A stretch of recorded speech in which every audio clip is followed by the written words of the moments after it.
Hello दोस्तों, स्वागत है आपका एक बार फिर से युगांतर की ऑनलाइन कक्षाओं में। आज हम पढ़ने जा रहे हैं कक्षा 6 की पाठ्य पुस्तक मल्हार का पाठ 5। नाम है रहीम के दोहे। पांचवा जो पाठ है हमारा वो है रहीम के दोहे। तो रहीम के दोहे जो पाठ है उसको हम पढ़ने जा रहे हैं। रहीम के दोहे, इनका पूरा नाम, रहीम जी का जो पूरा नाम था वो था अब्दुल रहीम खान खाना। इनका जो पूरा नाम था वो था अब्दुल रहीम खान खाना। आप देख सकते हैं अंत में यहाँ पर भी लिखा हुआ है अब्दुल रहीम खान खाना। तो अब्दुल रहीम खान खाना इनका पूरा नाम था। और यह जो पाठ हम पढ़ रहे हैं, ये जो रचना हम पढ़ रहे हैं, ये रहीम ग्रंथावली से लिए गए रहीम के दोहे हैं, रहीम ग्रंथावली से। और रहीम ग्रंथावली का संकलन विद्यानिवास मिश्र जी ने किया है। विद्यानिवास मिश्र एक बहुत बड़े निबंधकार के रूप में जाने जाते हैं। तो विद्यानिवास मिश्र जी ने संकलन किया है। रहीमदास जी का पूरा नाम था अब्दुल रहीम खान खाना। तो इनके बारे में, इनके जो दोहे हैं, ये आज हम आरंभ करेंगे, आज पढ़ना शुरू करेंगे। देखते हैं रहीम के दोहे।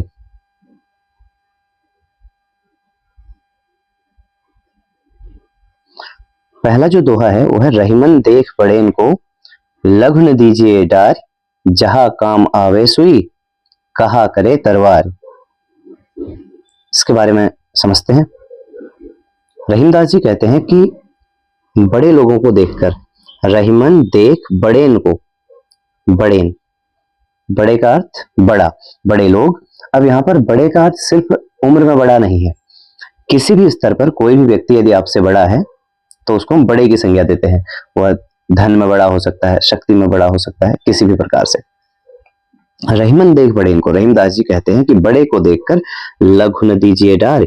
लघु का अर्थ होता है छोटा। छोटा, छोटा सिर्फ उम्र में नहीं, किसी भी प्रकार से, किसी भी रूप में यदि कोई व्यक्ति आपसे छोटा है, आपसे कम है, तो उसको हम छोटे के रूप में यहाँ पर देखेंगे। लघु न दीजिए डार, डार का मतलब है छोड़ देना, त्याग देना।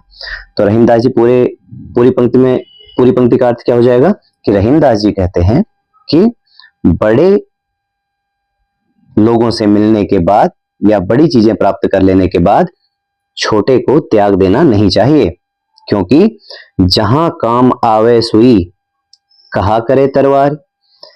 यहां पर दो चीजों को तुलना करके रहीमदास जी ने बताया है कि जहां काम आवे सुई, जहां पर सुई काम आएगी वहां पर तलवार क्या कर सकती है, अर्थात कुछ नहीं कर सकती।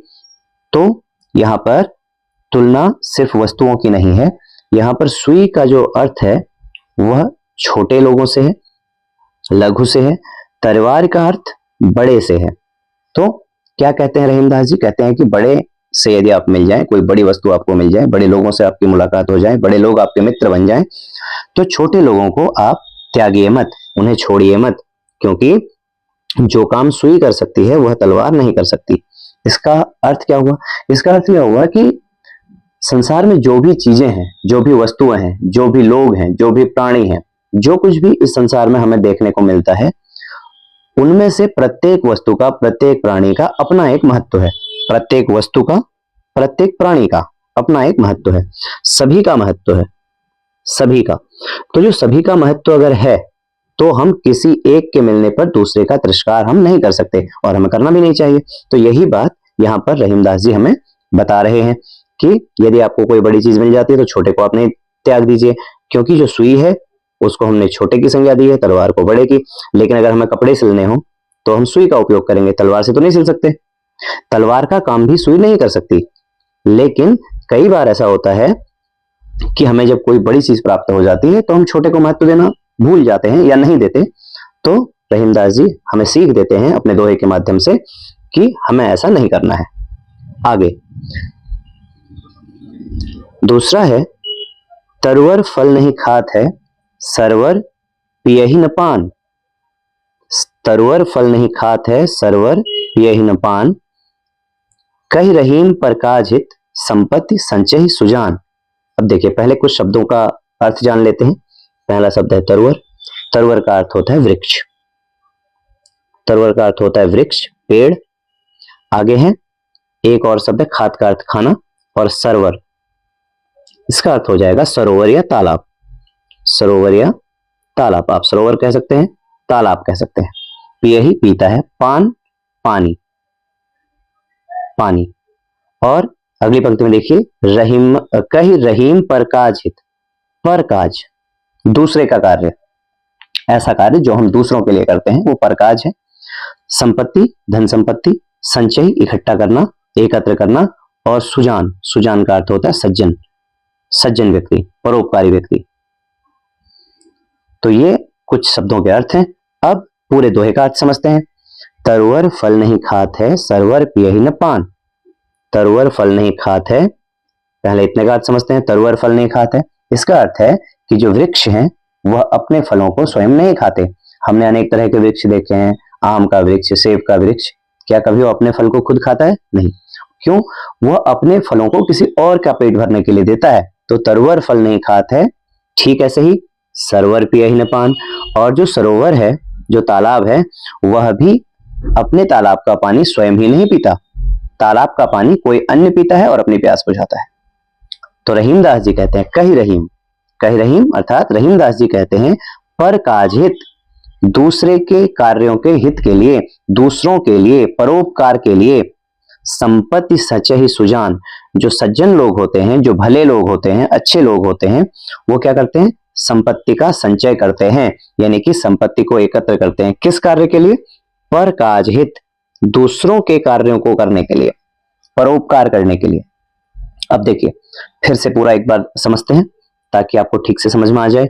देखिए क्या है, तरुवर फल नहीं खात है। रहीमदास जी कहते हैं कि जो तरुवर हैं, यानी कि जो वृक्ष हैं, वह अपने फलों को स्वयं नहीं खाते।